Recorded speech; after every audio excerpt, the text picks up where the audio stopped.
10 сутринта ще направим събитие, което наистина може да промени живота ви.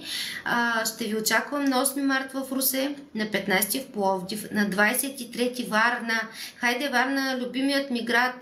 Ще ви очаквам в тези градове, за да може да направим един рестарт. Ще направим и енергийно изцеление. Отваря се канал, само трябва да кажете, че сте съгласни. Отваря се канал, чрез който се лекува точно мястото, където имате проблем на енергийно ниво. Ако имате ваши близки, които имат такива проблеми, свързани с здравословно състояние, може да вземете тяхна дреха или тяхна снимка. Може да се използва и от телефона. Питате ме и още нещо за създаването на душите. Откъде идват душите? По какъв начин ние трупаме карма? Как я трупаме и защо трудно се чисти кармата? Кармата не се чисти трудно. Просто